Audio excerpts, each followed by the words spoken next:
अदुगी मोंदा भारत सरकार से मेकअप थो नबा बीजेपी सिगी मेकअप थो नबा बीजेपी के एमएलए कुंत्रा तरे छे मसे अमुक मेकअप थो नबा सीएसओ कोकोमी अमुको फॉक्स अदु अदा इमागे मैरा थवाई मिरेन अदु दा लेरिबु मयाम छे मसे अमुक थोकते अदुनने आइने ततना यामना जुन कुंत्रा तरुक आइने आइ हाजरी से जुन कुंत्रा तरुक को बुलाई बहुनते जुन 18 दा जुन 18 की स्पिरिट की वाने को अदुगे नागा के अदु अदा के अदम दनते आइ जुन 18 की डबल दो यामना हुनबलु अदु तो हिंसा तो साहेब नते नन वायलेंस ता जुन 18 की डबल कुंत्रा तरुक के मूवमेंट नम दरकार ले सो दैट अगोगे एमएलए मयाम से मेकअप थोकनबा मधुकी मेकअप थोनबगी तमक्ता सिविल सोसाइटी मयाम सिन तौनबी तमक्ता अखोय खन्न नैनरिबा याम खंगजदरसु हैजदरसु नैनरिबा अखोयसे अदीगे लावबम संगयाबा कदौरी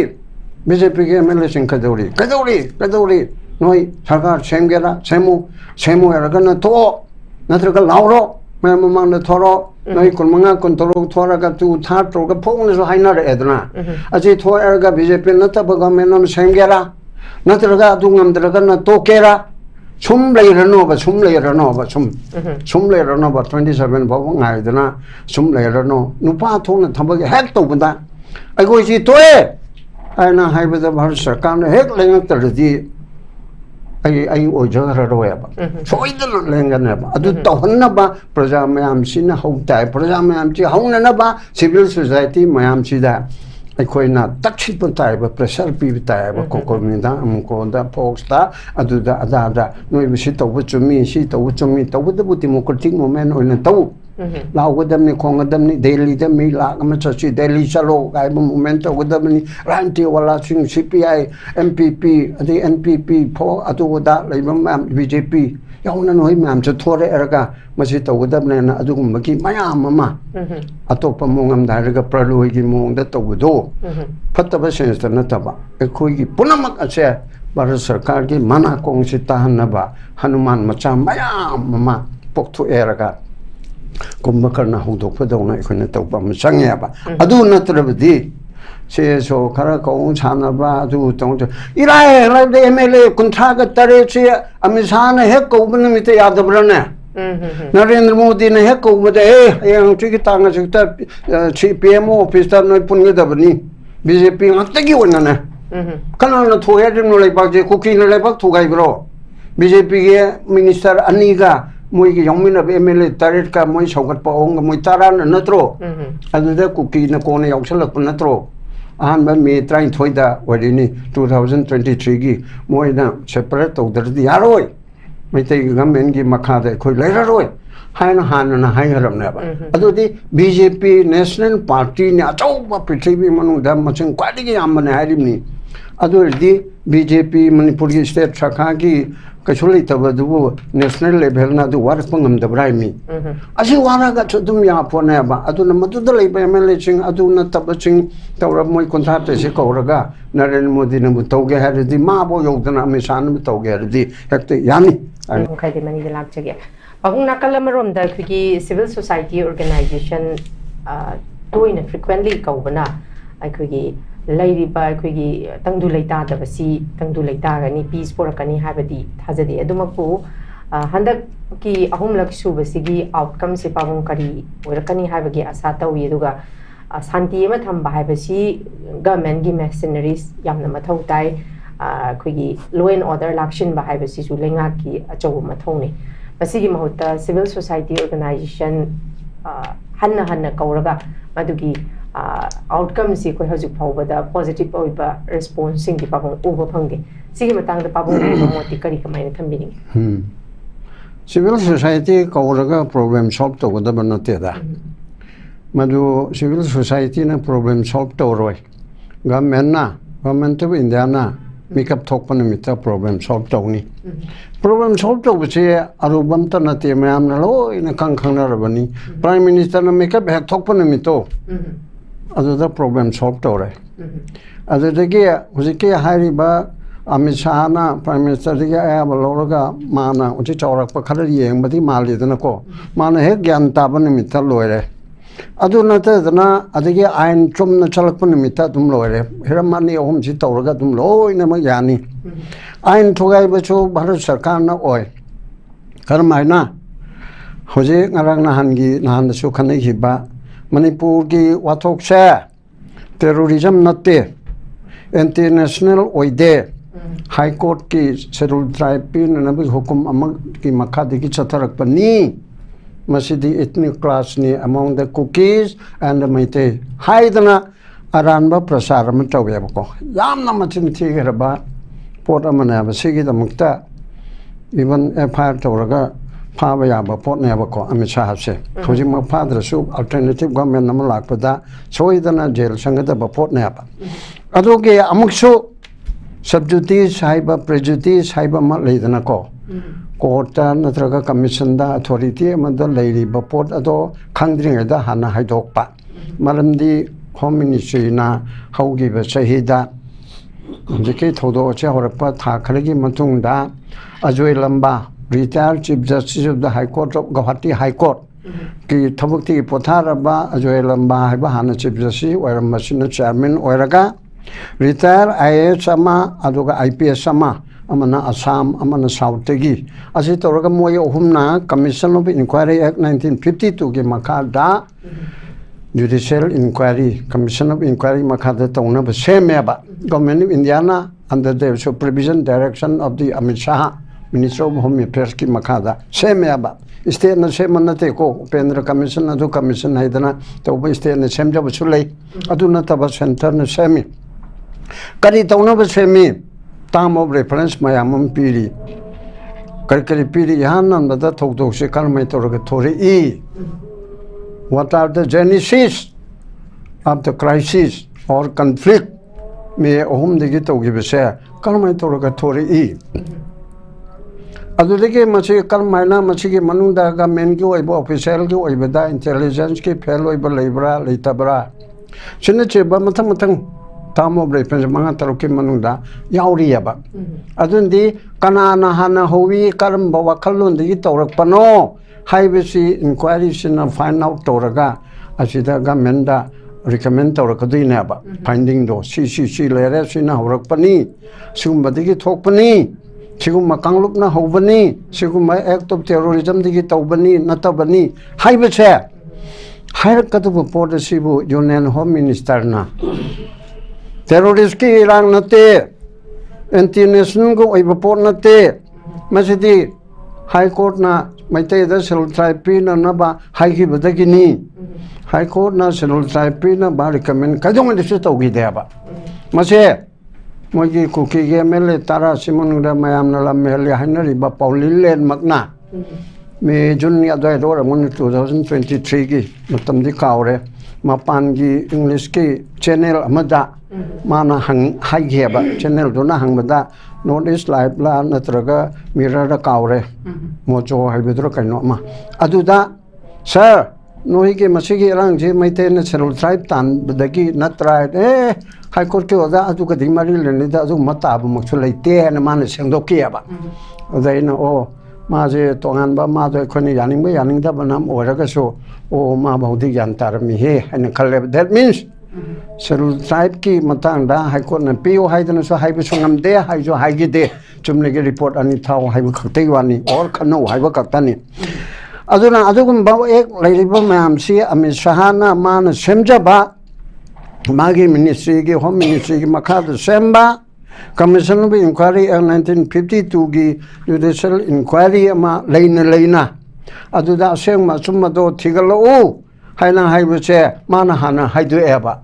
sidi terrorist nate ko aruga anti nation gi wai wapam nate se kuki ga mitega adum moi machen adum kanu tongni jabani haini ilai na haidu eba aduna masi na hangai kana umta na haidri inquiry leibuse kaw gram mal ai thu kaw ru re ajoi lamba na luching ba ꯊꯧꯗꯣꯛ ꯑꯁꯤꯒꯤ ꯃꯇꯥꯡꯗ ꯀꯔꯝꯅ ꯊꯣꯔꯛꯏ ꯀꯔꯤ ꯇꯧꯔꯒ ꯇꯧꯏ ꯀꯔꯤ ꯇꯧꯔꯒꯗꯤ ꯃꯁꯤ ꯇꯧꯍꯟꯗꯕ ꯌꯥꯏ ꯀꯔꯤ ꯇꯧꯔꯝꯕ ꯌꯥꯕꯅꯣ ꯀꯔꯤ ꯇꯧꯍꯧꯗꯕꯅꯣ ꯍꯥꯏꯕ ꯃꯌꯥꯝ ꯄ꯭ꯔꯣꯁ ꯑꯦꯟ ꯀꯣꯟꯁ ꯑꯁꯤ ꯅꯩꯅꯅꯕꯒꯤꯗꯃꯛꯇ ꯑꯦꯐꯤꯗꯥꯚꯤꯠ ꯀꯧꯔꯦ ꯑꯦꯐꯤꯗꯥꯚꯤꯠꯁꯤ ꯃꯣꯔ ꯗꯦꯟ 15,000 20,000 ꯍꯦꯜꯂꯝꯃꯅꯤ ꯍꯧꯖꯤꯛ ꯊꯥ ꯇꯔꯨꯛ yaiꯊꯣꯔꯛꯅ ꯍꯧꯖꯤꯛꯁꯨ ꯑꯃꯨꯛ ꯌaiꯊꯣꯛꯏꯗꯅꯀോ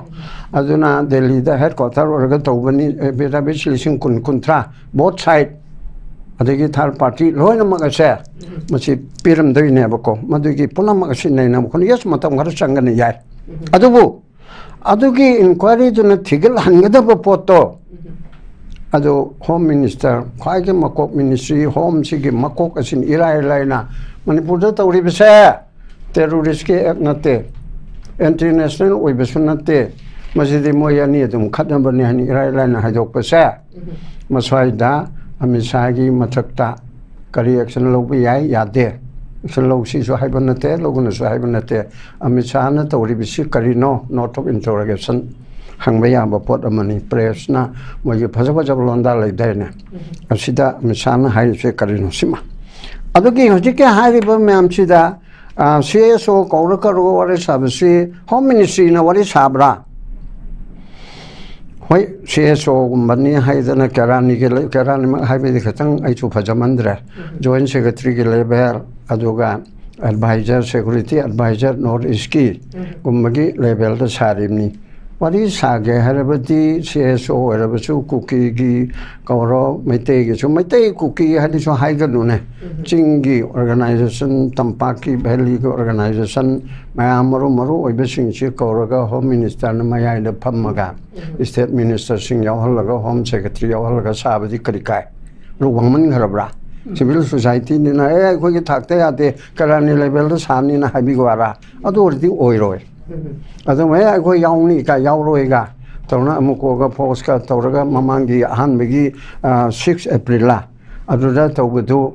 ꯑꯗꯨꯃꯥꯏꯅ ꯑꯩꯈꯣꯏ ꯌꯥꯎꯔꯣꯏ ꯅꯠꯇ꯭ꯔꯒ ꯑꯗꯨ ꯇꯧꯗꯦ ꯌꯥꯗꯦ ꯍꯥꯏꯔꯒ ꯑꯗꯨꯝ ꯇꯣꯛꯏꯗꯅ ꯑꯗꯨꯅ ꯏꯁꯨꯁꯦ ꯃꯁꯤ ꯀꯗꯥꯏꯐꯥꯎ ꯌꯧꯔꯒꯦ ꯁꯤ ꯒꯚꯔꯟꯃꯦꯟꯠ ꯑꯣꯐ ꯏꯟꯗꯤꯌꯥꯁꯤ ꯏꯍꯥꯟ ꯍꯥꯟꯅ ꯃꯤꯀꯞ ꯊꯣꯛꯍꯟꯕ ꯃꯥꯒꯤ ꯃꯥꯏꯟꯁꯦꯠꯁꯦ ꯆꯦꯟꯖ ꯇꯧꯗ꯭ꯔꯤꯃꯈꯩ ꯌꯥꯔꯣꯏ ꯃꯥꯒꯤ ꯃꯥꯏꯟꯁꯦꯠꯁꯦ ꯍꯦꯛ ꯆꯦꯟꯖ ꯇꯧꯕꯗ ꯍꯧꯖꯤꯛ ꯑꯩꯈꯣꯏꯁꯦ ꯂꯣꯏꯔꯦꯕꯀꯣ ꯃꯌꯥꯝ ꯃꯊꯪ ꯏꯟꯅꯕ ꯈꯣꯠꯅꯕ ꯃꯌꯥꯝꯁꯤꯅ ꯍꯥꯏꯕꯗꯒꯤ ꯂꯣꯏꯕꯒꯤ ꯐꯤꯕꯝꯁꯦ ꯀꯗꯥꯏꯐꯥꯎ ꯌꯧꯔꯒꯦꯕꯨ ꯀꯗꯥꯏ ꯌꯧꯔꯦ ꯂꯣꯏꯔꯦ ꯍꯥꯏꯍꯩꯗꯦ ꯄꯨꯝꯂꯣꯏ ꯍꯦꯛ ꯂꯣꯏꯔꯦ ꯍꯥꯏꯕꯗꯨꯒꯤ ꯐꯤꯕꯝꯗꯨ ꯆꯞ ꯆꯥꯅ ꯌꯧꯕ ꯍꯥꯏꯕꯗꯨ ꯇꯥꯔꯦ ꯍꯥꯏꯕꯁꯦ ꯍꯥꯏꯅꯔꯦꯕꯀꯣ ꯃꯁꯦ ꯑꯔꯥꯟꯕ ꯋꯥꯐꯝ ꯅꯠꯇ꯭ꯔꯦꯕ ꯄꯨꯝꯂꯣꯏ ꯍꯦꯛ ꯂꯣꯏꯔꯕ ꯂꯧꯈꯠꯄ ꯁꯨꯡꯌꯥ ꯌꯥꯗ꯭ꯔꯕꯗꯣ ꯃꯈꯣꯡ ꯃꯈꯨꯠ ꯂꯣꯏꯅ ꯄꯨꯝꯇꯦꯛ ꯇꯦꯛꯊꯔꯕ ꯌꯨꯝꯁꯦ ꯑꯩꯈꯣꯏꯒꯤ ꯄꯤꯂꯔ ꯅꯣꯡꯂꯔ ꯂꯩꯅ ꯄꯨꯝꯇꯦꯛ ꯇꯦꯛꯑꯕ ꯁꯥꯒꯠꯄꯗ ꯌꯥꯝꯅ ꯃꯇꯝ ꯆꯪꯒꯗꯕ ꯄꯣꯠ ꯑꯃ ꯑꯣꯏꯔꯦꯕ ꯗꯦꯟ ꯑꯅꯤꯁꯨꯕꯗ ꯄ꯭ꯔꯤꯊꯤꯕꯤꯒꯤ ꯅꯝꯕꯔ 1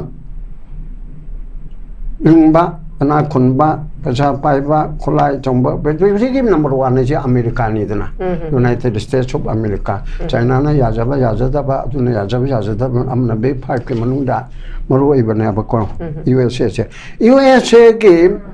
ꯁ꯭ꯇꯦꯠ ꯗꯤꯄꯥꯔꯠꯃꯦꯟꯠꯅ ꯁ꯭ꯇꯦꯠ ꯑꯣꯐꯤꯁꯅ ꯃꯣꯏꯒꯤ ꯍꯣꯝꯅ ꯍꯥꯏꯇꯥꯔꯦ ꯑꯩꯈꯣꯏ ꯁꯣꯝꯗ ꯍꯥꯏꯔꯒ ꯏꯟꯗꯤꯌꯥꯁꯦ ꯑꯩꯈꯣꯏꯅ ꯌꯦꯡꯕ ꯂꯦꯚꯦꯜꯗ 2nd ꯀ꯭ꯂꯥꯁꯀꯤ ꯂꯦꯚꯦꯜꯗ ꯌꯦꯡꯉꯁꯤ ꯑꯗꯨ ꯃꯅꯨꯡꯗ ꯑꯋꯥꯡ ꯅꯣꯡꯄꯣꯛ ꯍꯥꯏꯕ ꯑꯃ ꯂꯩꯕꯅꯤ ꯏꯟꯗꯤꯌꯥꯒꯤ ꯑꯗꯨ ꯃꯅꯨꯡꯗ ꯃꯅꯤꯄꯨꯔ ꯍꯥꯏꯕ ꯑꯃ ꯂꯩꯕꯅꯤ ꯃꯁꯤ ꯃꯅꯤꯄꯨꯔꯗ ꯆꯠꯀꯦ ꯍꯥꯏꯔꯗꯤ ꯄꯥꯔꯃꯤꯁꯟ ꯌꯥꯎꯗ꯭ꯔꯗꯤ ꯌꯥꯔꯣꯏꯀꯣ ꯍꯥꯏꯗꯤ ꯃꯤꯅ ꯆꯠꯄ ꯌꯥꯕ ꯃꯐꯝ ꯅꯠꯇꯦ ꯍꯥꯏꯕꯅꯦꯕ ꯑꯩꯈꯣꯏꯅꯕꯨꯗꯤ ꯅꯣꯔꯠ ꯏꯁꯀꯤ ꯑꯇꯩꯗ ꯑꯔꯨꯅꯥꯆꯜꯒꯤ ꯃꯦꯘꯥꯂꯌꯥꯒꯤ ꯀꯅꯥ ꯃꯤꯖꯣꯔꯥꯝꯒꯤ MP ꯆꯤꯡ ꯃꯤꯅꯤꯁꯇꯔꯁꯤꯡ ꯀꯔꯤꯁꯤꯡꯅꯕꯨꯗꯤ ꯑꯩꯈꯣꯏꯁꯨ ꯑꯗꯨꯅꯤꯕꯨꯗꯤ ꯍꯥꯏꯖꯔꯤꯌꯦꯕ ꯑꯩꯅ ꯍꯥꯏꯅ ꯑꯩꯈꯣꯏꯁꯨ ꯑꯗꯨꯕꯨꯗꯤ ꯃꯣꯏꯅ ꯍꯥꯏꯖꯕꯅꯦ ꯑꯩꯈꯣꯏꯁꯨ ꯅꯣꯏ ꯌꯦꯡꯉꯦ ꯃꯤꯌꯦꯡꯗꯨ ꯂꯥꯜꯂꯤ ꯍꯥꯏꯕꯗꯨꯅ ꯑꯃꯅꯤꯀꯣ ꯄ꯭ꯔꯤꯊꯤꯕꯤꯒꯤ ꯅꯝꯕꯔ 1 ꯄꯣꯖꯤꯁꯟꯗ ꯂꯩꯕ ꯂꯩꯄꯥꯛ 293 ꯂꯩꯕ ꯑꯁꯤꯗ ꯅꯝꯕꯔ 1ꯗ ꯂꯩꯕꯁꯤꯅ ꯃꯅꯤꯄꯨꯔ ꯏꯟꯗꯤꯌꯥ ꯑꯁꯤ ꯃꯅꯨꯡꯗ ꯃꯅꯤꯄꯨꯔꯁꯦ ꯑꯁꯤꯗꯤ ꯃꯤ ꯆꯪꯕ ꯌꯥꯕ ꯃꯐꯝ ꯅꯠꯇꯦ ꯏꯗꯤ ꯑꯃꯤꯟꯒꯤ ꯃꯐꯝꯗꯒꯤ ꯍꯦꯟꯅ ꯁꯥꯊꯤꯔꯦꯅꯦ ꯃꯣꯏꯅ ꯂꯧꯔꯤꯕ ꯈꯨꯔꯧꯁꯦ ꯑꯗꯨꯃꯛꯇꯤ ꯅꯠꯇ꯭ꯔꯒꯁꯨ ꯀꯣ ꯑꯁꯤ ꯑꯣꯏꯔꯦ then highest court of the land ꯑꯩꯁꯤ ꯅꯤꯡꯁꯤꯡꯕꯅꯤ ꯄꯣꯏꯟꯠ 2-3ꯗꯪ highest court of the land Supreme Court of India ꯃꯁꯤ ꯄ꯭ꯔꯤꯊꯤꯕꯤꯒꯤ ꯁꯨꯄ꯭ꯔꯤꯝ ꯀꯣꯔꯠ ꯄꯨꯝꯅꯃꯛꯇꯒꯤ ꯍꯦꯟꯅ ꯁꯛꯇꯤ ꯂꯩ ꯃꯌꯥꯝ ꯄꯨꯝꯅꯃꯛꯅ ꯍꯥꯏꯕꯗꯀꯣ ꯑꯃꯦꯔꯤꯀꯥꯒꯤ ꯁꯨꯄ꯭ꯔꯤꯝ ꯀꯣꯔꯠ ꯕ꯭ꯔꯤꯇꯦꯟꯒꯤ ꯁꯨꯄ꯭ꯔꯤꯝ ꯀꯣꯔꯠ ꯀꯅꯥꯗꯥꯒꯤ ꯂꯩꯔꯤꯕ ꯃꯌꯥꯝꯁꯤ ꯏꯟꯗꯤꯌꯥꯒꯤ ꯁꯨꯄ꯭ꯔꯤꯝ ꯀꯣꯔꯠꯁꯤꯅ ꯈꯔ ꯍꯦꯟꯅ ꯂꯩꯌꯦꯅ ꯑꯩꯈꯣꯏ ꯖꯨꯗꯤꯁꯤꯌꯦꯜ ꯁꯔꯀꯜꯗ ꯍꯥꯏꯅꯩꯌꯦꯕ ꯑꯁꯤꯒꯨꯝꯕ ꯁꯨꯄ꯭ꯔꯤꯝ ꯀꯣꯔꯠ ꯑꯁꯤꯒꯤ ꯖꯖ ꯑꯃ ꯍꯧꯈꯤꯕ ꯊꯥ ꯈꯔꯒꯤ ꯃꯃꯥꯡꯗ ꯆꯨꯔꯆꯥꯟꯄꯨꯔꯗ ꯆꯠꯄꯗ ꯃꯅꯤꯄꯨꯔꯒꯤ ꯃꯔꯝꯗ ꯃꯅꯤꯄꯨꯔ ꯑꯁꯤꯒꯤ ꯁꯔꯨꯛ ꯑꯃꯗ ꯆꯠꯄꯗ ꯃꯩꯇꯩ ꯃꯆꯥꯅꯤ ꯍꯥꯏꯕꯒꯤ ꯃꯤꯡꯗ ꯈꯨꯗꯣꯡꯆꯥꯕ ꯂꯧꯔꯒ Honorable Justice N. Koteswar ꯆꯨꯔꯆꯥꯟꯄꯨꯔꯗ ꯆꯪꯍꯟꯈꯤꯗꯦ ꯑꯗꯨ ꯌꯧꯔꯕꯅꯤ ꯑꯗꯒꯤꯗꯤ ꯃꯅꯤꯄꯨꯔ ꯍꯥꯏꯕ ꯋꯥꯍꯩꯁꯦ ꯃꯅꯤꯄꯨꯔꯒꯤ ꯃꯅꯨꯡꯗ ꯊꯥꯔꯒ ꯆꯠꯄ ꯌꯥꯔꯣꯏ ꯑꯩꯒꯤ ꯌꯨꯝꯗ ꯑꯩꯅ ꯑꯩꯒꯤ ꯆꯥꯛꯁꯪꯗ ꯑꯩꯒꯤ ꯇꯨꯝꯐꯝ ꯀꯥꯗꯒꯤ ꯑꯩꯒꯤ ꯆꯥꯛꯁꯪ ꯐꯥꯎꯕ ꯆꯠꯄꯗ ꯐꯨꯠ 5 10 ꯀꯨꯜ ꯑꯃ ꯆꯠꯀꯗꯕꯁꯦ ꯈꯥꯏꯗꯦꯝꯃꯅꯤ ꯍꯥꯏꯔꯒ ꯆꯠꯀꯅꯨ ꯅꯀꯣꯛꯇꯨ ꯈꯨꯝꯖꯤꯜꯂꯨ ꯍꯥꯏꯕꯅꯤꯅꯦ ꯑꯩꯒꯤ ꯌꯨꯝꯗ ꯑꯩꯒꯤ ꯀꯥ ꯑꯃꯗ ꯆꯪꯕꯗꯨ ꯑꯗꯨ ꯈꯥꯏꯗꯦꯝꯃꯅꯤ ꯑꯣꯏꯅ ꯆꯪꯒꯅꯨ ꯃꯗꯨ ꯃꯨꯊꯠꯂꯨ ꯑꯗꯨꯒꯤꯗꯃꯛꯇ ꯅꯪ ꯅꯠꯇ꯭ꯔꯣ ꯃꯁꯤ ꯖꯔꯅꯥꯂꯤꯁ ꯃꯌꯥꯝꯗꯨꯅ ꯁꯥꯎꯗꯅ ꯃꯊꯪ ꯏꯟꯀ꯭ꯋꯥꯏꯔꯤ ꯀꯃꯤꯁꯟꯗꯨꯁꯨ ꯑꯩꯅ ꯍꯥꯏꯖꯕꯗꯨꯅꯤ ꯑꯦꯗꯃꯤꯅꯤꯁꯇ꯭ꯔꯦꯇꯤꯚ ꯏꯟꯀ꯭ꯋꯥꯏꯔꯤꯅꯤ ꯖꯨꯗꯤꯁꯤꯌꯦꯜ ꯑꯗꯨꯕꯨꯗꯤ ꯍꯥꯏ ꯀꯣꯔꯠꯇ ꯀꯦꯁ ꯄꯦꯟꯗꯤꯡ ꯂꯩꯀꯣ ꯖꯨꯗꯤꯁꯤꯌꯦꯜ ꯑꯣꯏꯅ ꯇꯧꯒꯗꯕꯅꯤ ꯍꯥꯏꯗꯅ ꯑꯗꯨꯒꯨꯝꯕꯒꯤ ꯇꯧꯔꯤꯕ ꯃꯌꯥꯝꯗꯨꯅ ꯉꯁꯤ ꯐꯥꯎꯕꯗ ꯄ꯭ꯔꯦꯁ ꯃꯦꯟ ꯋꯥꯔꯧꯗꯅ ꯕꯣꯏꯀꯣꯠ ꯁꯥꯡꯅ ꯇꯧꯅ ꯕꯣꯏꯀꯣꯠꯇꯨꯗꯤ ꯍꯟꯗꯣꯛꯈ꯭ꯔꯒꯁꯨ ꯈꯕꯔꯁꯤꯡꯗ ꯑꯗꯒꯤ ꯅ꯭ꯌꯨꯁ ꯆꯦꯅꯦꯜꯁꯤꯡꯗ ꯁꯥꯡꯅ ꯋꯤ ꯋꯥꯟ ꯖꯁꯇꯤꯁ ꯍꯥꯏꯗꯅ ꯑꯝꯖꯨ EGM ꯀꯥꯏꯅ ꯊꯥꯔꯤꯕꯅꯦꯕꯀꯣ ꯑꯗꯨꯅ ꯑꯗꯨꯒꯨꯝꯕ ꯇꯧꯈꯤꯕ ꯒ꯭ꯋꯥꯜꯇꯥꯕꯤꯗ ꯇꯧꯈꯤꯕ ꯑꯗꯨ ꯂꯩꯔꯝꯕ ꯑꯗꯨꯒ ꯑꯄꯧꯕ 2 3ꯗꯅꯤꯀꯣ ꯑꯩꯅ ꯂꯧꯈꯠꯂꯤꯕꯁꯦ ꯑꯃꯦꯔꯤꯀꯥꯅ ꯃꯅꯤꯄꯨꯔ ꯆꯪꯉꯒꯅꯨ ꯅꯣꯔꯠ ꯏꯁꯇꯔꯟ ꯆꯪꯕꯗ ꯃꯅꯤꯄꯨꯔꯗꯨ ꯌꯧꯔꯨꯅꯨ ꯑꯗꯨꯗꯒꯤ ꯁꯨꯄ꯭ꯔꯤꯝ ꯀꯣꯔꯠꯀꯤ ꯆꯤꯐ ꯖꯁꯇꯤꯁ ꯑꯃ ꯌꯧꯕ ꯉꯝꯃꯟꯗꯕ ꯑꯗꯨꯗꯁꯨ ꯀꯩꯝꯇꯁꯨ ꯇꯧꯗꯕ ꯑꯗꯒꯤ ꯃꯅꯤꯄꯨꯔ ꯍꯥꯏꯕꯁꯤ ꯃꯨꯊꯠꯀꯗꯕꯅꯤ ꯍꯥꯏꯕꯁꯤꯗ ꯉꯁꯤ ꯐꯥꯎꯕꯗ ꯃꯌꯥꯝ ꯀꯩꯅꯣꯒ ꯑꯩꯈꯣꯏꯒꯤ ꯀꯣꯀꯣꯃꯤ ꯄꯞꯀꯃꯤ ꯃꯌꯥꯝ ꯑꯁꯤꯅ ꯅꯪꯅ ꯂꯥꯜꯂꯤꯇꯪ ꯍꯥꯏꯌꯨ ꯀꯩꯁꯨ ꯆꯥꯎꯅ ꯂꯧꯒꯦ ꯍꯥꯏꯕ ꯅꯠꯇꯦꯅꯦ ꯑꯦ ꯑꯥꯏ ꯑꯦꯝ ꯁꯣꯔꯤ ꯑꯩ ꯃꯗꯨ ꯑꯣꯟꯅꯒꯔ ꯃꯥꯜꯂꯦ ꯀꯔꯤ ꯑꯦꯛꯁꯟ ꯂꯧꯈꯠꯄ ꯌꯥꯕ ꯂꯧꯈꯠꯀꯦ ꯉꯥꯛꯄꯤꯕ ꯌꯥꯕꯁꯨ ꯉꯥꯛꯄꯤꯒꯦ ꯅꯣꯏ ꯁꯥꯎꯔꯅꯨꯇꯪ ꯍꯥꯏꯕꯗꯤ ꯃꯌꯥꯝꯁꯤ ꯌꯥꯔꯣꯏꯗ꯭ꯔꯣ ꯑꯗꯨꯒꯨꯝꯕ ꯄꯣꯠ ꯑꯝꯇ ꯇꯧꯗꯦꯕ ꯑꯗꯨꯅ ꯑꯩꯈꯣꯏꯁꯦ ꯑꯇꯣꯝꯕꯤꯒꯤ ꯃꯆꯥ ꯍꯥꯏꯕꯨ ꯌꯥꯝꯅ ꯁꯥꯊꯤꯕ ꯃꯑꯣꯡ ꯇꯥꯗꯕ ꯄꯣꯠ ꯑꯃ ꯑꯣꯏꯔꯦ ꯑꯗꯨꯅ ꯌꯥꯝ ꯍꯟꯕꯗ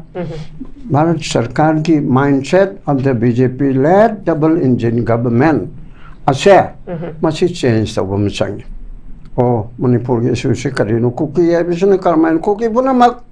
ꯃꯔꯥꯟ ꯁꯤꯕ ꯅꯠꯇꯦ ꯀꯨꯀꯤ ꯑꯁꯦꯡꯕ ꯍꯥꯟꯅ ꯂꯩꯖꯔꯛꯄ ꯑꯩꯈꯣꯏꯒꯤ ꯃꯔꯨꯞ ꯃꯄꯥꯡ ꯏꯆꯟ ꯏꯆꯥ MP ꯑꯣꯏꯔꯝꯕ ꯑꯗꯨ ꯇꯧꯕ ꯈꯣꯠꯄ ꯃꯌꯥꯝ ꯑꯃ ꯂꯩꯀꯣ ꯑꯗꯨ ꯅꯠꯇꯦ ꯉꯔꯥꯡ ꯅꯍꯥꯟꯗ ꯆꯪꯉꯛꯑꯒ ꯃꯅꯤꯄꯨꯔꯕꯨ ꯊꯨꯒꯥꯏꯒꯅꯦꯅ ꯇꯧꯕ ꯍꯥꯟꯅ ꯂꯩꯔꯝꯕ ꯈꯔꯒ ꯂꯧꯊꯣꯛꯅꯔꯒ ꯁꯨ ꯍꯥꯏꯕꯁꯤꯗ ꯌꯥꯎꯔꯤꯕꯁꯦ ꯁꯨꯗꯤ ꯆꯠꯅꯗ꯭ꯔꯕꯅꯤ ꯑꯗꯨꯅꯤ ꯉꯁꯥꯏꯒꯤ ꯂꯣ ꯂꯩꯇꯦ ꯍꯥꯏꯔꯤꯁꯦ ꯁꯨꯗꯨ ꯆꯠꯅꯗ꯭ꯔꯕꯗꯤ ꯃꯣꯏ ꯑꯗꯨ ꯀꯔꯤꯅꯣꯃ ꯇꯧꯔꯒ ꯊꯝꯒꯦꯔꯥ ꯑꯦꯝꯅꯦꯁꯇꯤꯗꯤ ꯍꯥꯏ ꯌꯥꯗ꯭ꯔꯦ ꯀꯔꯤꯅꯣ ꯃꯣꯏꯒꯤ ꯆꯪꯖꯐꯝ ꯄꯤꯔ ꯊꯕꯛ ꯏꯪꯈꯥꯡ ꯄꯤꯕꯔꯥ ꯈꯣꯠꯄꯔꯥ ꯃꯣꯏ ꯏꯔꯥꯡ ꯇꯧꯗꯅꯕ ꯍꯥꯏꯗꯅ ꯁꯁꯄꯦꯟꯁꯟ ꯑꯣꯄꯔꯦꯁꯟ ꯍꯥꯏꯗꯅ ꯁꯣꯝꯗ ꯑꯆꯧꯕꯅ ꯁꯤꯖ ꯄꯥꯌꯔ ꯇꯧꯔꯤꯕꯁꯦ ꯏꯟꯁꯔꯖꯦꯟ ꯀꯥꯡꯕꯨꯅ ꯑꯁꯤꯒꯨꯝꯕꯒꯤ ꯃꯑꯣꯡꯗ ꯄꯤꯛꯇꯛꯅ ꯇꯧꯔꯤꯕꯅꯦꯕ ꯑꯗꯨ ꯑꯣꯏꯔꯗꯤ ꯃꯣꯏꯗꯨꯗ ꯊꯝꯃꯒ ꯂꯣꯏꯁꯤꯜꯂꯣ ꯅꯠꯇ꯭ꯔꯒꯅ ꯅꯣꯏ ꯗꯦꯃꯣꯀ꯭ꯔꯦꯇꯤꯛ ꯀꯩꯅꯣꯁꯤꯗ ꯂꯣꯒꯤ ꯃꯅꯨꯡꯗ ꯂꯣꯐꯨꯜ ꯁꯤꯇꯤꯖꯦꯟ ꯑꯣꯏꯅ ꯂꯩꯌꯨ ꯍꯥꯏꯕꯁꯤ ꯌꯥꯗ꯭ꯔꯒꯗꯤ ꯅꯣꯏ ꯑꯥꯏꯟꯅ ꯌꯥꯗꯕꯅꯤꯅ ꯂꯧꯊꯣꯛ ꯅꯣꯏ ꯐꯥꯕ ꯇꯥꯔꯦ ꯄꯨꯟꯕ ꯇꯥꯔꯦ ꯁꯔꯖꯤꯀꯦꯜ ꯑꯣꯄꯔꯦꯁꯟ ꯇꯧꯕ ꯇꯥꯔꯦꯅ ꯃꯣꯏꯁꯤ ꯄꯨꯝꯊꯤꯡ ꯊꯤꯡꯅꯕ ꯇꯧꯒꯗꯕꯅꯤ ꯑꯗꯨꯁꯨ ꯇꯧꯗ꯭ꯔꯦꯕ ꯑꯗꯨꯅ ꯂꯣꯁꯨ ꯁꯨꯡꯇ ꯆꯠꯇꯕ ꯄꯣꯂꯤꯇꯤꯛꯁ ꯑꯣꯏꯅ ꯄꯣꯂꯤꯇꯤꯛꯁꯁꯤꯗ ꯂꯣ ꯌꯥꯎꯔꯛꯇ꯭ꯔꯒꯗꯤ ꯌꯥꯝ ꯂꯨꯔꯦ ꯄꯣꯂꯤꯇꯤꯛꯁ ꯑꯁꯤꯗ ꯂꯣ ꯆꯠꯇ꯭ꯔꯒꯗꯤ ꯑꯥꯗ ꯍꯣꯝ ꯃꯤꯅꯤꯁꯇꯔꯅ ꯍꯥꯏꯔꯛꯄꯅꯦ ꯁꯤꯁꯦ ꯅꯪ ꯃꯥꯕꯨ ꯍꯥꯞꯄꯨ ꯑꯦꯗꯚꯥꯏꯖꯔ ꯑꯣꯏꯅ ꯍꯥꯏꯕ ꯂꯣꯗꯗꯤ ꯒꯣꯔꯃꯦꯟꯠ ꯑꯣꯐ ꯃꯅꯤꯄꯨꯔꯅ ꯍꯥꯞꯆꯒꯗꯣꯔꯤꯕ ꯆꯤꯐ ꯃꯤꯅꯤꯁꯇꯔꯅ ꯌꯥꯔꯒ ꯍꯥꯞꯀꯗꯣꯔꯤꯕꯅꯤ ꯑꯗꯨ ꯑꯥꯗꯒꯤꯗꯨꯅ ꯂꯣ ꯅꯠꯇꯕꯗꯨꯅ ꯍꯥꯏꯔꯒ ꯅꯪꯅ ꯍꯥꯞꯄꯨꯅꯦ ꯑꯗꯨ ꯀꯨꯜꯗꯤꯞꯇꯣ ꯍꯥꯞꯀꯗꯕꯅꯤ ꯈꯕ ꯅꯪ ꯃꯩꯇꯩꯅꯤ ꯑꯗꯨꯅ ꯑꯗꯨ ꯇꯧꯒꯦ ꯍꯣ ꯁꯥꯔ ꯑꯩꯅ ꯍꯥꯞꯄ ꯑꯗꯒꯤ ꯂꯣ ꯑꯦꯟ ꯑꯣꯔꯗꯔꯗꯣ ꯑꯩꯅ ꯆꯤꯡ ꯌꯦꯡꯕꯤꯔꯒꯦ ꯅꯪꯅ ꯑꯗꯨ ꯌꯦꯡꯕꯤꯔꯅꯨ ꯍꯣ ꯀꯥꯏꯅ ꯌꯥꯗꯅ ꯁꯤꯒꯨꯝꯕ ꯂꯣꯂꯦꯁ ꯂꯦꯟ ꯑꯃꯗ ꯃꯊꯣꯡ ꯃꯔꯝ ꯈꯪꯗꯕ ꯇꯨꯃꯤꯠ ꯀꯥꯡ ꯁꯥ ꯉꯥꯗ ꯇꯧꯒꯗꯕ ꯑꯗꯨꯒꯨꯝꯕ ꯑꯦꯗꯃꯤꯅꯤꯁꯇ꯭ꯔꯦꯁꯟꯒꯤ ꯁ꯭ꯇꯥꯏꯜ ꯑꯃ ꯑꯩꯈꯣꯏꯒꯤꯗ ꯇꯧꯔꯦꯕ ꯑꯗꯨꯅ ꯑꯍꯥꯟꯕ ꯔꯥꯎꯟꯒꯤ ꯂꯣꯏꯔꯛꯄꯗ ꯑꯩꯅ ꯍꯥꯏꯅꯤꯡꯉꯤꯗꯤ ꯑꯩꯈꯣꯏ ꯒꯣꯔꯃꯦꯟꯠ ꯑꯣꯐ ꯏꯟꯗꯤꯌꯥꯁꯤ ꯇꯥꯍꯟꯅꯕꯒꯤꯗꯃꯛꯇ ꯃꯈꯜ ꯈꯨꯗꯤꯡꯒꯤ ꯅꯩꯅꯕ ꯃꯇꯝꯗꯅ ꯑꯀꯟꯕ ꯋꯥꯁꯦ ꯍꯥꯏꯗꯤ ꯑꯥꯏꯟꯒꯤ ꯃꯅꯨꯡꯗꯗꯤ ꯑꯣꯏꯒꯗꯕꯅꯤꯀꯣ ꯕꯦꯕꯥꯔꯗꯤ ꯀꯥꯏꯗꯕ ꯗꯦꯃꯣꯀ꯭ꯔꯦꯇꯤꯛ ꯑꯣꯏꯕ ꯃꯑꯣꯡꯗ ꯀꯟꯅ ꯚꯥꯔꯠ ꯁꯔꯀꯥꯔꯁꯦ ꯃꯤꯀꯞ ꯊꯣꯛꯅꯕ ꯃꯅꯤꯄꯨꯔꯗ ꯂꯩꯕ ꯃꯣꯏꯒꯤ ꯁꯥꯈꯥ BJPꯗꯣ ꯂꯅꯥꯏ BJPꯕꯨ ꯌꯦꯡꯊꯤꯕ ꯅꯠꯇꯦ ꯍꯧꯖꯤꯛꯀꯤ ꯂꯩꯔꯤꯕ ꯏꯟꯗꯤꯌꯥꯒꯤ BJPꯗꯤ ꯐꯔꯝꯕ ꯌꯥꯏ ꯃꯅꯤꯄꯨꯔꯗ ꯂꯩꯔꯤꯕꯁꯦ ꯃꯁꯤꯅ ꯚꯥꯔꯠ ꯁꯔꯀꯥꯔꯒꯤ BJP ꯁꯔꯀꯥꯔꯁꯤ ꯇꯥꯟꯅꯅꯕ ꯃꯣꯏ BJPꯒꯤ ꯂꯦꯖꯤꯁꯂꯦꯆꯔ 38 ꯑꯁꯤꯅ ꯃꯤꯀꯞ ꯊꯣꯛꯑꯒ ꯗꯦꯜꯂꯤꯗ ꯋꯥꯔꯅꯤꯡ ꯄꯤꯕ ꯇꯥꯏꯌꯦꯕ ꯑꯩꯈꯣꯏꯒꯤ ꯑꯜꯇꯤꯃꯦꯇꯝ ꯄꯤꯕ ꯇꯥꯏꯌꯦꯕ ꯂꯥꯛꯏꯕ ꯇꯥꯡ 30 ꯐꯥꯎꯕ ꯄ꯭ꯔꯃꯥꯟꯅꯤ ꯅꯠꯇ꯭ꯔꯒ ꯇꯥꯡ ꯑꯁꯨꯛ ꯐꯥꯎ ꯃꯅꯨꯡꯗ ꯑꯩꯈꯣꯏꯒꯤ ꯁꯤ ꯇꯧꯕꯤꯗ꯭ꯔꯗꯤ ꯅꯔꯦꯟꯗ꯭ꯔ ꯃꯣꯗꯤ ꯂꯥꯛꯄꯤꯗ꯭ꯔꯗꯤ ꯅꯠꯇ꯭ꯔꯒ ꯑꯗꯨ ꯇꯧꯕꯤꯗ꯭ꯔꯗꯤ ꯑꯩꯈꯣꯏ ꯃꯅꯤꯄꯨꯔꯗꯒꯤ BJP ꯃꯨꯊꯠꯂꯒꯅꯤ ꯍꯥꯏꯅ ꯍꯥꯏꯕ ꯑꯗꯨꯗꯒꯤ ꯃꯗꯨꯁꯨ ꯑꯃꯨꯛꯀ ꯃꯣꯏꯅ ꯇꯧꯔꯛꯇ꯭ꯔꯗꯤ ꯃꯊꯪ ꯃꯊꯪꯅꯤꯀꯣ ꯁꯟꯖꯅ ꯍꯥꯏꯒꯤꯗꯣ ꯏꯟꯖꯥꯡ ꯅꯥꯄꯤꯁꯤ ꯆꯥꯊꯔꯦ ꯈꯣꯠꯊꯔꯦ ꯀꯔꯤꯒꯤꯅꯣ ꯁꯟꯅ ꯆꯥꯊꯣꯛꯑꯦ ꯁꯟ ꯅꯪ ꯀꯔꯤꯒꯤꯅꯣ ꯁꯟꯖꯅ ꯍꯥꯟꯅ ꯁꯦꯟꯗꯦ ꯁꯟꯖꯅ ꯅꯪ ꯀꯔꯤꯒꯤꯅꯣ ꯏꯃꯥꯅ ꯆꯥꯛ ꯊꯣꯡꯗꯦ ꯏꯃꯥ ꯅꯪ ꯀꯔꯤꯒꯤꯅꯣ ꯅꯣꯡ ꯆꯨꯏ ꯁꯤꯡ ꯀꯪꯗꯦ ꯁꯤꯡ ꯅꯪ ꯀꯔꯤꯒꯤ ꯀꯪꯗꯦ ꯅꯣꯡ ꯆꯨ ꯅꯣꯡ ꯀꯔꯤꯒꯤ ꯍꯥꯏꯅ ꯁꯨꯝ ꯇꯥꯏꯅꯕꯗꯣ ꯑꯗꯨꯒꯤ ꯃꯑꯣꯡꯗ ꯚꯥꯔꯠ ꯁꯔꯀꯥꯔꯁꯤ ꯃꯤꯀꯞ ꯊꯣꯛꯅꯕ BJP 시기 미컵 투어나바 BJP게 MLA 콘트라터에 MLA 콘트라터에 마시 목 미컵 투어나바 수에서 코코미 아무코 폭스 아두 아다 이마게 메라 타와이 미렌 아두다 레리부 마얌세 마시 아무 톡테 아두네 아이니 타타타나 ꯌꯥꯝꯅ ꯖꯨꯟ 23 ꯑꯩꯅ ꯍꯥꯏꯖꯔꯤꯁꯦ ꯖꯨꯟ 23 ꯀꯧꯕ ꯂꯩꯕ ꯍꯧꯅꯗꯦ ꯖꯨꯟ 18ꯗ ꯖꯨꯟ 18ꯒꯤ ꯁ꯭ꯄꯤꯔꯤꯠꯇꯨꯒꯤ ꯋꯥꯅꯤꯀꯣ ꯑꯗꯨꯒꯤ ꯅꯥꯒꯥꯒꯤ ꯑꯗꯨ ꯑꯗꯥꯒꯤ ꯑꯗꯣꯝꯗ ꯅꯠꯇꯦ ꯑꯩꯅꯗꯤ ꯖꯨꯟ 18ꯒꯤ ꯗꯕꯜꯗꯣ ꯌꯥꯝꯅ ꯍꯧꯅꯕ ꯑꯗꯨ ꯇꯧꯒꯦ ꯍꯤꯡꯁꯥ ꯇꯧꯁꯦ ꯍꯥꯏꯕ ꯅꯠꯇꯦ ꯅꯟ ꯚꯥꯏꯑꯣꯂꯦꯟꯁꯇ ꯖꯨꯟ 18ꯒꯤ ꯗꯕꯜ 23ꯒꯤ ꯃꯨꯚꯃꯦꯟꯠ ꯑꯃ ꯗꯔꯀꯥꯔ ꯂꯩ ꯁꯣ ꯗꯦꯠ ꯑꯩꯈꯣꯏꯒꯤ MLA ꯃꯌꯥꯝꯁꯦ ꯃꯦꯀꯞ ꯊꯣꯛꯅꯅꯕ ꯃꯗꯨꯒꯤ ꯃꯦꯀꯞ ꯊꯣꯛꯅꯕꯒꯤꯗꯃꯛꯇ ꯁꯤꯚꯤꯜ ꯁꯣꯁꯥꯏꯇꯤ ꯃꯌꯥꯝꯁꯤꯅ ꯇꯧꯅꯕꯒꯤꯗꯃꯛꯇ ꯑꯩꯈꯣꯏ ꯈꯟꯅ ꯅꯩꯅꯔꯤꯕ ꯌꯥꯝ ꯈꯪꯖꯗ꯭ꯔꯕꯁꯨ ꯍꯩꯖꯗ꯭ꯔꯕꯁꯨ ꯅꯩꯅꯔꯤꯕ ꯑꯩꯈꯣꯏꯁꯦ ꯑꯗꯨꯒꯤ ꯂꯥꯎꯕ ꯑꯃ ꯆꯪꯉꯦꯕ ꯀꯩꯗꯧꯔꯤ BJPꯒꯤ MLAꯁꯤꯡ ꯀꯩꯗꯧꯔꯤ ꯅꯣꯏ ꯁꯔꯀꯥꯔ ꯁꯦꯝꯒꯦꯔꯥ ꯁꯦꯝꯃꯨ ꯍꯥꯏꯔꯒꯅ ꯊꯣꯛꯑꯣ ꯅꯠꯇ꯭ꯔꯒ ꯂꯥꯎꯔꯣ ꯃꯌꯥꯝ ꯃꯃꯥꯡꯗ ꯊꯣꯔꯛꯑꯣ ꯅꯣꯏ 25 26 ꯊꯣꯔꯒ ꯇꯨ ꯊꯥꯔ ꯇꯧꯔꯒ ꯐꯣꯡꯅꯁꯨ ꯍꯥꯏꯅꯔꯛꯑꯦꯗꯅ ꯑꯁꯤ ꯊꯣꯛꯑꯒ BJP ꯅꯠꯇꯕ ꯒꯚꯔꯟꯃꯦꯟꯠ ꯑꯃ ꯁꯦꯝꯒꯦꯔꯥ ꯅꯠꯇ꯭ꯔꯒ ꯑꯗꯨ ꯉꯝꯗ꯭ꯔꯒꯅ ꯇꯣꯛꯀꯦꯔꯥ ꯁꯨꯝ ꯂꯩꯔꯅꯣꯕ 27 ꯐꯥꯎꯕ ꯉꯥꯏꯗꯅ ꯁꯨꯝ ꯂꯩꯔꯅꯣ ꯅꯨꯄꯥ ꯊꯣꯛꯅ ꯊꯕꯛ ꯍꯦꯛ ꯇꯧꯕꯗ ꯑꯩꯈꯣꯏꯁꯤ ꯇꯣꯛꯑꯦ ꯍꯥꯏꯅ ꯍꯥꯏꯕꯗ ꯚꯥꯔꯠ ꯁꯔꯀꯥꯔꯅ ꯍꯦꯛ ꯂꯩꯉꯛꯇ꯭ꯔꯗꯤ ꯑꯩ ꯑꯣꯏꯖꯈ꯭ꯔꯔꯣꯏꯕ ꯁꯣꯏꯗꯅ ꯂꯦꯡꯒꯅꯦꯕ ꯑꯗꯨ ꯇꯧꯍꯟꯅꯕ ꯄ꯭ꯔꯖꯥ ꯃꯌꯥꯝꯁꯤꯅ ꯍꯧꯇꯥꯏ ꯄ꯭ꯔꯖꯥ ꯃꯌꯥꯝꯁꯤ ꯍꯧꯅꯅꯕ ꯁꯤꯚꯤꯜ ꯁꯣꯁꯥꯏꯇꯤ ꯃꯌꯥꯝꯁꯤꯗ ꯑꯩꯈꯣꯏꯅ ꯇꯛꯁꯤꯠꯄ ꯇꯥꯏꯕ ꯄ꯭ꯔꯦꯁꯔ ꯄꯤꯕ ꯇꯥꯏꯕ ꯀꯣꯀꯣꯃꯤꯗ ꯑꯃꯨꯛꯀꯣꯗ ꯐꯣꯛꯁꯇ ꯑꯗꯨꯗ ꯑꯗꯥꯗ ꯅꯣꯏꯕꯨ ꯁꯤ ꯇꯧꯕ ꯆꯨꯝꯃꯤ ꯁꯤ ꯇꯧꯕ ꯆꯨꯝꯃꯤ ꯇꯧꯕꯗꯕꯨ ꯗꯦꯃꯣꯀ꯭ꯔꯦꯇꯤꯛ ꯃꯨꯚꯃꯦꯟꯠ ꯑꯣꯏꯅ ꯇꯧ ꯂꯥꯎꯒꯗꯕꯅꯤ ꯈꯣꯡꯒꯗꯕꯅꯤ ꯗꯦꯜꯂꯤꯗ ꯃꯤ ꯂꯥꯛ ꯑꯃ ꯆꯠꯁꯤ ꯗꯦꯜꯂꯤ ꯆꯠꯂꯣ ꯍꯥꯏꯕ ꯃꯨꯚꯃꯦꯟꯠ ꯇꯧꯒꯗꯕꯅꯤ ꯔꯥꯟꯇꯤꯋꯥꯂꯥꯁꯤꯡ CPI MPP ꯑꯗꯩ NPP ꯑꯗꯨ ꯑꯗꯥ ꯂꯩꯕ ꯃꯌꯥꯝ BJP ꯌꯥꯎꯅ ꯅꯣꯏ ꯃꯌꯥꯝꯁꯨ ꯊꯣꯔꯛꯑꯒ ꯃꯁꯤ ꯇꯧꯒꯗꯕꯅꯦꯅ ꯑꯗꯨꯒꯨꯝꯕꯒꯤ ꯃꯌꯥꯝ ꯑꯃ ꯑꯇꯣꯞꯄ ꯃꯑꯣꯡ ꯑꯃꯗ ꯍꯥꯏꯔꯒ ꯄ꯭ꯔꯂꯣꯏꯒꯤ ꯃꯑꯣꯡꯗ ꯇꯧꯕꯗꯣ ꯐꯠꯇꯕ ꯁꯦꯟꯁꯇ ꯅꯠꯇꯕ ꯑꯩꯈꯣꯏꯒꯤ ꯄꯨꯝꯅꯃꯛ ꯑꯁꯦ ꯚꯥꯔꯠ ꯁꯔꯀꯥꯔꯒꯤ ꯃꯅꯥꯀꯣꯡꯁꯤ ꯇꯥꯍꯟꯅꯕ ꯍꯅꯨꯃꯥꯟ ꯃꯆꯥ ꯃꯌꯥꯝ ꯑꯃ ꯄꯣꯛꯊꯣꯛꯑꯦꯔꯒ ꯀꯨꯝꯚꯀꯔꯅ ꯍꯧꯗꯣꯛꯄꯗꯧꯅ ꯑꯩꯈꯣꯏꯅ ꯇꯧꯕ ꯑꯃ ꯆꯪꯉꯦꯕ ꯑꯗꯨ ꯅꯠꯇ꯭ꯔꯕꯗꯤ ꯁꯦꯁꯨ ꯈꯔ ꯀꯧ ꯁꯥꯟꯅꯕ ꯑꯗꯨ ꯇꯧꯖ ꯏꯔꯥꯏ ꯂꯩꯕꯗ MLA 38ꯁꯤ ꯑꯃꯤꯠ ꯁꯥꯍꯅ ꯍꯦꯛ ꯀꯧꯕ ꯅꯨꯃꯤꯠꯇ ꯌꯥꯗꯕ꯭ꯔꯥꯅꯦ ꯅꯔꯦꯟꯗ꯭ꯔ ꯃꯣꯗꯤꯅ ꯍꯦꯛ ꯀꯧꯕꯗ ꯍꯌꯦꯡ ꯍꯧꯖꯤꯛꯀꯤ ꯇꯥꯡ ꯑꯁꯨꯛꯇ PMO ꯑꯣꯐꯤꯁꯇ ꯅꯣꯏ ꯄꯨꯟꯒꯗꯕꯅꯤ BJP ꯉꯥꯛꯇꯒꯤ ꯑꯣꯏꯅꯅꯦ ꯀꯅꯥꯅ ꯊꯣꯛꯑꯦ ꯍꯥꯏꯗꯣꯏꯅꯣ ꯂꯩꯕꯥꯛꯁꯦ ꯀꯨꯀꯤꯅ ꯂꯩꯕꯥꯛ ꯊꯨꯒꯥꯏꯕ꯭ꯔꯣ BJPꯒꯤ ꯃꯤꯅꯤꯁꯇꯔ 2가 ꯃꯣꯏꯒꯤ ꯌꯥꯎꯃꯤꯟꯅꯕ MLA 8ꯀ ꯃꯣꯏ ꯁꯧꯒꯠꯄ 3ꯒ ꯃꯣꯏ 10ꯅ ꯅꯠꯇ꯭ꯔꯣ ꯑꯗꯨꯗ ꯀꯨꯀꯤꯅ ꯀꯣꯟꯅ ꯌꯥꯎꯁꯜꯂꯛꯄ ꯅꯠꯇ꯭ꯔꯣ ꯑꯍꯥꯟꯕ ꯃꯦ 23ꯗ ꯑꯣꯏꯔꯤꯅꯤ 2023ꯒꯤ ꯃꯣꯏꯅ ꯁꯦꯄꯔꯦꯠ ꯇꯧꯗ꯭ꯔꯗꯤ ꯌꯥꯔꯣꯏ ꯃꯩꯇꯩ ꯒꯚꯔꯟꯃꯦꯟꯠꯒꯤ ꯃꯈꯥꯗ ꯑꯩꯈꯣꯏ ꯂꯩꯔꯔꯣꯏ ꯍꯥꯏꯅ ꯍꯥꯟꯅꯅ ꯍꯥꯏꯈ꯭ꯔꯕꯅꯦꯕ ꯑꯗꯨꯗꯤ BJP ꯅꯦꯁꯅꯦꯜ ꯄꯥꯔꯇꯤꯅꯤ ꯑꯆꯧꯕ ꯄ꯭ꯔꯤꯊꯤꯕꯤ ꯃꯅꯨꯡꯗ ꯃꯁꯤꯡ ꯈ꯭ꯋꯥꯏꯗꯒꯤ ꯌꯥꯝꯕꯅꯦ ꯍꯥꯏꯔꯤꯕꯅꯤ ꯑꯗꯨ ꯑꯣꯏꯔꯗꯤ BJP ꯃꯅꯤꯄꯨꯔꯒꯤ ꯁ꯭ꯇꯦꯠ ꯁꯥꯈꯥꯒꯤ ꯀꯩꯁꯨ ꯂꯩꯇꯕꯗꯨꯕꯨ ꯅꯦꯁꯅꯦꯜ ꯂꯦꯚꯦꯜꯅ ꯑꯗꯨ ꯋꯥꯔꯛꯄ ꯉꯝꯗꯕ꯭ꯔꯥ ꯍꯥꯏꯃꯤ ꯑꯁꯤ ꯋꯥꯔꯒꯁꯨ ꯑꯗꯨꯝ ꯌꯥꯄꯣꯠꯅꯦꯕ ꯑꯗꯨꯅ ꯃꯗꯨꯗ ꯂꯩꯕ MLAꯁꯤꯡ ꯑꯗꯨ ꯅꯠꯇꯕꯁꯤꯡ ꯇꯧꯔ ꯃꯣꯏ 38ꯁꯤ ꯀꯧꯔꯒ ꯅꯔꯦꯟꯗ꯭ꯔ ꯃꯣꯗꯤꯅꯕꯨ ꯇꯧꯒꯦ ꯍꯥꯏꯔꯗꯤ ꯃꯥꯕꯨ ꯌꯧꯗꯅ ꯑꯃꯤꯠ ꯁꯥꯍꯅꯕꯨ ꯇꯧꯒꯦ ꯍꯥꯏꯔꯗꯤ ꯍꯦꯛꯇ ꯌꯥꯅꯤ ꯍꯥꯏꯅ ꯁꯨꯃꯥꯏꯅ ꯊꯝꯖꯒꯦ ꯑꯣꯏꯅ ꯑꯩ ꯄꯥꯕꯨꯡꯗ ꯂꯥꯛꯆꯒꯦ ꯄꯥꯕꯨꯡ ꯑꯩꯈꯣꯏꯒꯤ ꯍꯟꯗꯛ ꯂꯥꯛꯀꯗꯧꯔꯤꯕ ꯑꯣꯒꯁꯀꯤ ꯇꯥꯡ 18ꯁꯤꯗ ꯑꯩꯈꯣꯏ ꯄ꯭ꯔꯦꯁꯤꯗꯦꯟꯠ ꯔꯨꯜꯁꯦ ꯊꯥ 3 ꯐꯥꯒꯗꯧꯔꯕꯅꯤ ꯁꯤꯒꯤ ꯃꯊꯛꯇ ꯑꯃꯨꯛ ꯂꯩꯔꯤꯕ ꯑꯩꯈꯣꯏꯒꯤ ꯄꯣꯄꯨꯂꯔ ꯒꯚꯔꯟꯃꯦꯟꯠ ꯑꯃ ꯊꯝꯕ ꯊꯝꯗꯕꯒꯤ ꯋꯥꯐꯝꯁꯤ ꯂꯩꯔꯤꯕ ꯀꯥꯡꯂꯨꯞ ꯑꯅꯤꯁꯤ ꯔꯤꯀꯟꯁꯤꯂꯦꯁꯟ ꯇꯧꯔꯕ ꯃꯇꯨꯡꯗ ꯄꯣꯄꯨꯂꯔ ꯒꯚꯔꯟꯃꯦꯟꯠ ꯑꯃ ꯊꯝꯕꯒꯤ ꯋꯥꯔꯣꯜꯁꯨ ꯌꯨꯅꯤꯌꯟ ꯍꯣꯝ ꯃꯤꯅꯤꯁꯇꯔ ꯑꯃꯤꯠ ꯁꯥꯍꯅ ꯊꯝꯂꯤ ꯄꯥꯕꯨꯡꯗ ꯑꯩꯅ ꯂꯥꯛꯆꯅꯤꯡꯉꯤꯕꯗꯤ ꯍꯥꯏꯔꯤꯕ ꯑꯩꯈꯣꯏꯒꯤ ꯂꯥꯛꯀꯗꯧꯔꯤꯕ ꯑꯣꯒꯁꯁꯤ ꯐꯥꯎꯕ ꯊꯥ 6ꯁꯤ ꯐꯥꯎꯕꯗ ꯄ꯭ꯔꯦꯁꯤꯗꯦꯟꯠ ꯔꯨꯜꯁꯤꯗꯤ ꯑꯗꯨꯝ ꯂꯩꯒꯅꯤ ꯍꯥꯏꯅ ꯈꯜꯂꯦ ꯑꯗꯨꯕꯨ ꯄꯥꯕꯨꯡꯒꯤ ꯑꯣꯏꯕ ꯃꯣꯠꯇ ꯄꯥꯕꯨꯡ ꯄ꯭ꯔꯦꯁꯤꯗꯦꯟꯠ ꯔꯨꯜꯁꯦ ꯑꯗꯨꯝ ꯑꯣꯒꯁꯀꯤ ꯃꯈꯥ ꯆꯠꯊꯔꯒ ꯂꯩꯒꯅꯤ ꯍꯥꯏꯕꯒꯤ ꯊꯥꯖꯕ ꯂꯩꯕ ꯀꯃꯥꯏꯅ ꯇꯧꯋꯤ ꯄꯥꯕꯨꯡꯁꯤꯒꯤ ꯃꯇꯥꯡꯁꯤꯃ ꯃꯁꯤ ꯂꯣꯖꯤꯀꯦꯜꯂꯤ ꯍꯥꯏꯕ ꯇꯥꯕꯅꯤ ꯚꯥꯞꯅ ꯁꯥꯕ ꯍꯥꯏꯕꯁꯤ ꯆꯨꯝꯕꯁꯨ ꯌꯥꯏ ꯆꯨꯝꯗꯕꯁꯨ ꯌꯥꯏ ꯋꯤꯠ ꯔꯤꯖꯟ ꯑꯗꯨꯗ ꯕꯦꯁ ꯇꯧꯔꯒꯅꯤ ꯊꯥ 3 ꯁꯁꯄꯦꯟꯗꯦꯗ ꯑꯦꯅꯤꯃꯦꯁꯟ ꯍꯧꯖꯤꯛ ꯂꯩꯔꯤꯕꯁꯤ ꯐꯨꯜ ꯐ꯭ꯂꯦꯖꯦꯗ ꯍꯥꯏꯕꯗꯤ ꯄ꯭ꯔꯦꯁꯤꯗꯦꯟꯠ ꯔꯨꯜ ꯃꯄꯨꯡ ꯐꯥꯅ ꯗꯤꯁꯣꯂꯨꯁꯟ ꯇꯧꯔꯒ ꯇꯧꯕ June 19 matamdadi MLA leitere pura dissolution tawraga tawbani hojikisina MLA di hinganba hingdi hangaga thabakti sizinadaba tolopti piba aduga assembly da phamdana khotana aduga allowance di phangdraga chu chapchaba representative ni budi hairaga magi chapchaba MLA ge function du tawbo oidraba suspend tawraga leiba port ne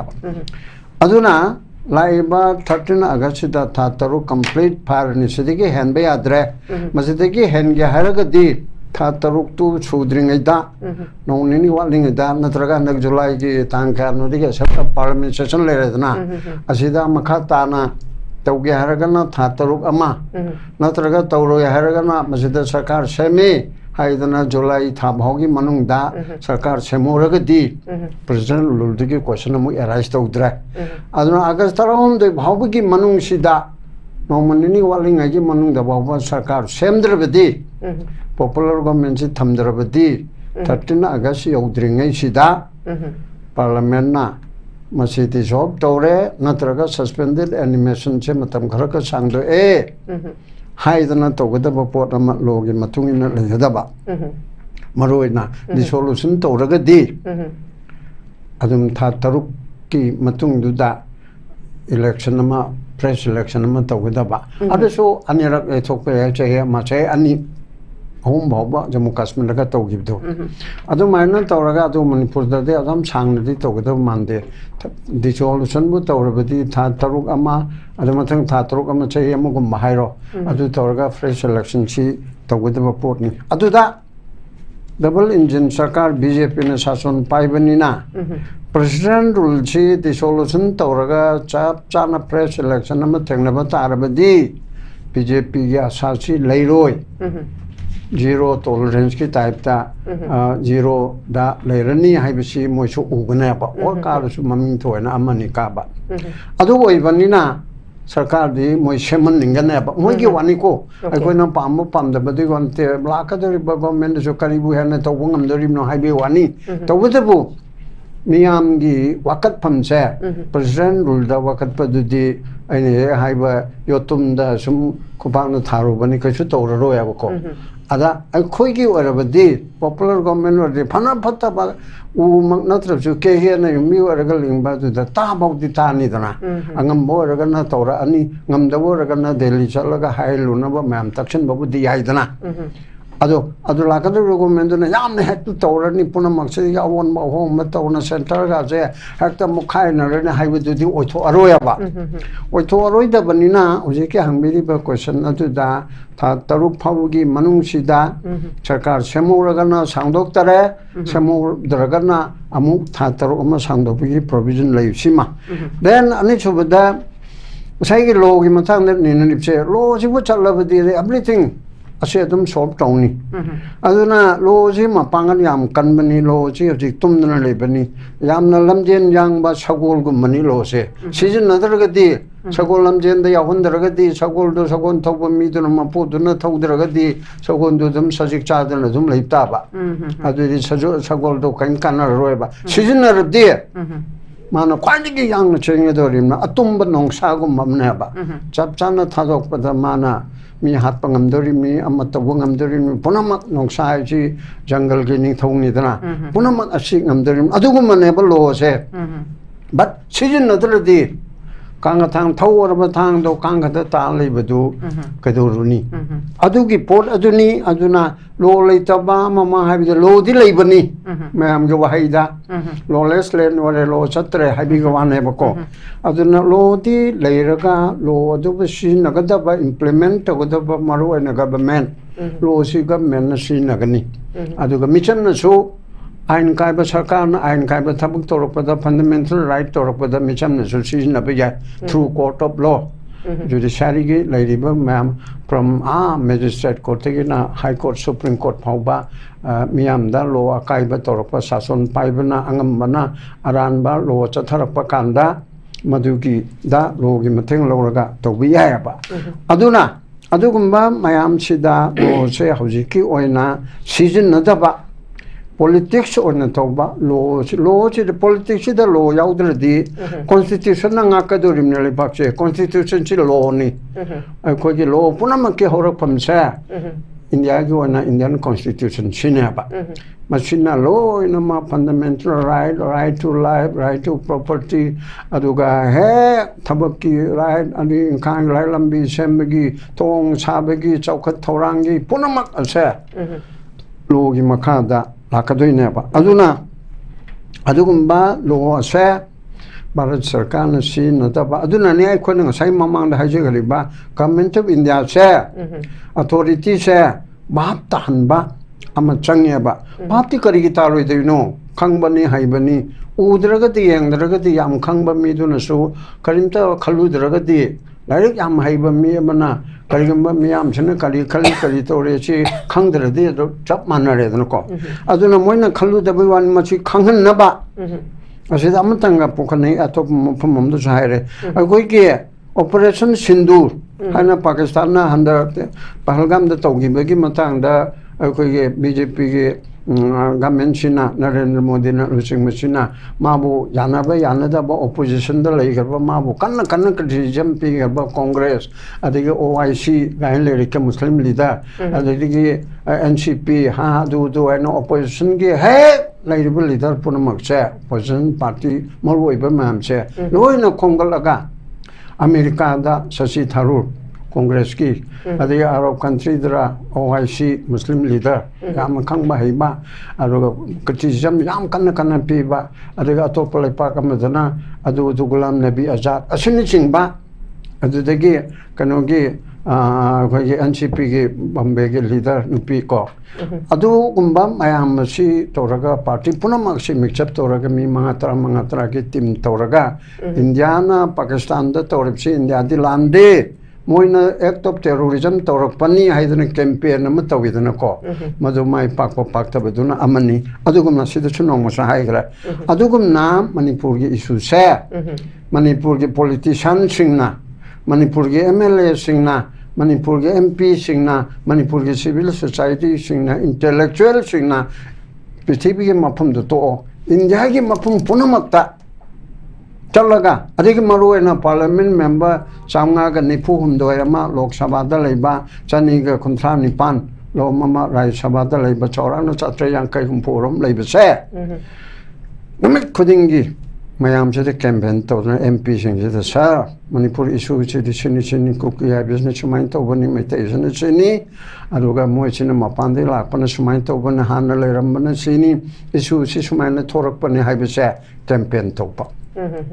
Jai Wigi, RPI gi bungo Maheshwar,